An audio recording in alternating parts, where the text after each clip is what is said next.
여러분, 가장의 일이 잘 안 풀리고 뭔가 가장에게 안 좋은 일이 생기게 되면 무조건 이곳부터 보세요. 이곳은 집안에서 가장의 자리이고, 이곳이 잘못되어 있으면 항상 가장이 하는 일에 막힘을 겪게 되고 또 늘 문제를 일으키게 됩니다.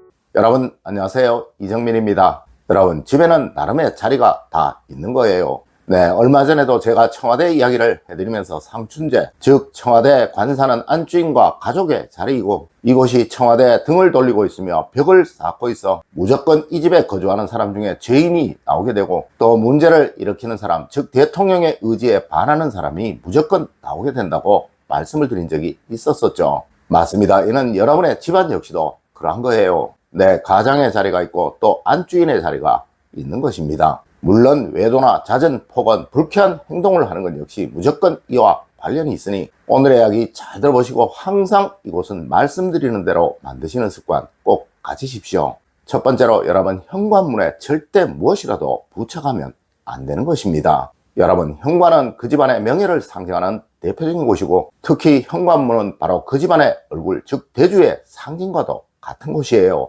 간혹 여기에 뭘 붙여라, 뭘 걸어라 라고 말하는 사람들이 있는데요. 여러분, 세상 어느 곳이든 입구는 웅장하게 짓고 단정하게 관리하며 또 늘 깨끗하게 청소를 합니다. 이는 바로 번영이라는 것, 명예라는 것 때문에 그러한 거예요. 네, 이곳에 불길한 물건, 없어야 될 물건이 있다면 그 집안의 대주의 일은 항상 막힘을 겪게 되고 어디를 가나 대우를 받지 못하고 존중을 받지 못하는 삶을 살아가게 된다는 것이죠. 여러분, 늘 현관은, 특히 현관문은 정말 깨끗이 하세요. 그래야 대주의 얼굴에 웃음이 생기게 됩니다. 두 번째로, 여러분, 소파의 자리를 꼭 정하십시오. 여러분, 이 소파의 자리 배치는 무의식에 가장 크게 작용을 하는 너무나도 중요한 것입니다. 아마 여러분들도 TV에서 큰 회사의 중요회의나 또한 거기 나오는 부자들의 집 소파 위치를 많이 보셨을 것입니다. 네, 그것은 무조건 일하는 원칙대로 되어 있다는 거예요. 먼저, 주석은 절대 창문을 바라보지 않는다. 그리고 주석의 등 뒤에는 반드시 무엇인가가 걸려있다. 그리고 이 주석에는 절대 아무나 함부로 앉지 않는다. 그리고 마지막으로, 주석의 의자는 가장 고급스럽고 가장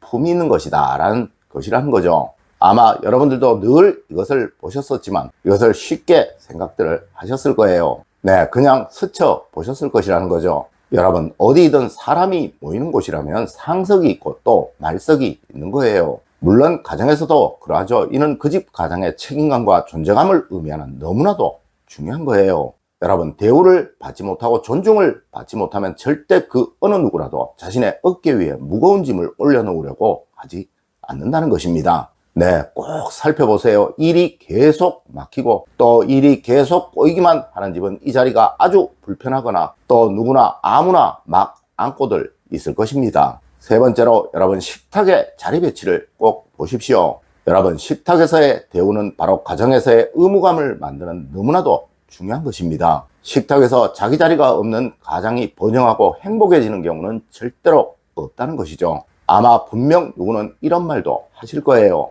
에이, 그깟 자리가 뭐에 그리 중요하다고 라고 말입니다. 자, 여러분, 가족들이 여러분을 깍듯이 대해주고 있다, 또 여러분만 바라보고 있다, 여러분의 결정에 그들의 삶을 맡기고 있다면 과연 여러분은 어떤 느낌이 드시겠습니까? 네, 이것이 바로 무의식인 거예요. 실제로 남자들이 폭언을 하고 가족들에게 함부로 대하고 있다는 것은 스스로 대우받지 못하고 있다라고 느끼는 경우가 거의 대부분이라는 것입니다. 맞습니다. 사실 남자들이 더 잘 삐지고 더 잘 상처받는다는 사실 잘 모르고들 계셨죠? 여러분, 늘 가정에서, 이 집에서 모든 사람들은 당신을 존중하고 있고 또 당신을 대우하고 있습니다 라는 것을 인식시켜 주십시오. 물론 그 방법 중에 가장 좋은 것이 바로 소파나 식탁에서의 자리를 지정해주고 또 이를 지켜주는 것입니다. 네 번째로, 여러분, 침실의 편안함은 무조건 보셔야 합니다. 여러분, 여러분의 가정에 가장이 능력을 발휘하고 있지 못하는 가장 대표적인 이유는 바로 잠자리가 불편하기에 그러한 것입니다.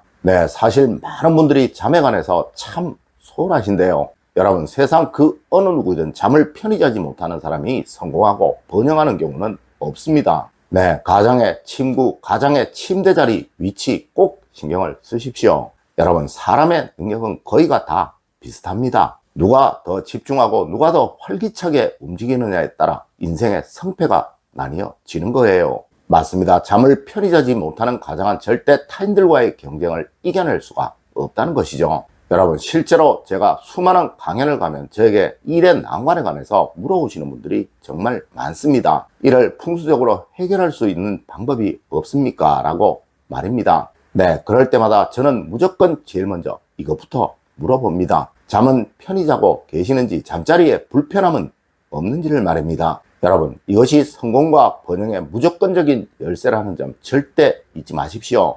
다섯 번째로, 여러분, 남편의 책상 위에 이것 중에 하나는 꼭 올려놓으십시오. 여러분, 여러분의 집에 남편의 책상이 있다면 이 세 가지 중에 하나는 그 책상 위에 꼭 올려놓으십시오. 먼저 소나무 분재입니다. 이는 재물운과 번영운을 상징하는 대표적인 거예요. 세상 그 어느 부잣집, 그 어느 기업가들의 집에도 이 소나무가 없는 집은 절대로 없다는 것이죠. 물론 청와대에도 심어진 거의 모든 나무가 우리 전통의 황금송, 즉 소나무입니다. 그리고 여러분, 다음으로 난초입니다. 이는 고난을 반드시 이겨낸다는 의미를 가지고 있는 거예요. 네, 사실 어려움이 없이 이것을 이겨내지 않고 성공하는 사람은 없습니다. 맞습니다. 어려움을 이겨낸 사람이 성공한 사람이고, 또 어려움을 극복하지 못한 사람은 실패하게 되는 거예요. 하여 과거 우리 조상님들은 집안에서 난초를 기르는 것이 무조건적인 취미셨던 것입니다. 그리고 여러분, 마지막으로 아주 작은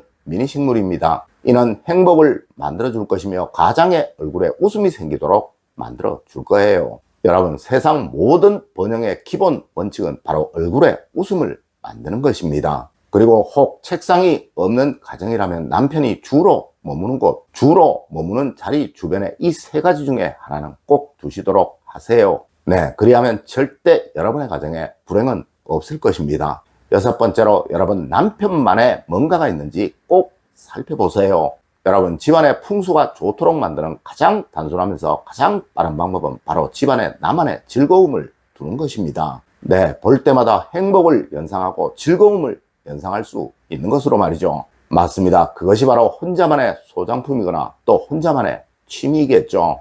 여러분, 꼭 명심하세요. 세상 모든 부자들은 무조건 자기만의 소장품을 가지고 있고, 또한 그들은 자기만의 취미 생활을 합니다. 네, 가장에게 삶의 여유를 가지도록 만들어 주어야 한다는 거예요. 여러분, 무조건입니다. 가장이 불행한 집은 절대 그 가족들이 집에 잘 머물려고를 하지 않습니다. 그리고 또 가족들이 집에 잘 들어오려고를 하지 않게 됩니다. 네, 이것을 해결하는 방법이 바로 가장만의 집안에서의 즐거움을 만들어주는 거예요. 여러분, 가족들은 자주 모여야 그 가정의 생기는 강해지게 되고, 또한 이 생기로 인해 점차 그 가정의 번영도 행복도 생겨나게 되는 것입니다.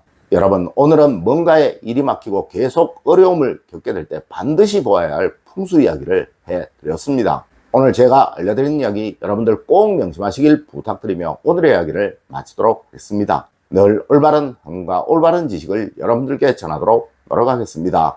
여러분, 긴 시간 감사드립니다. 감사합니다.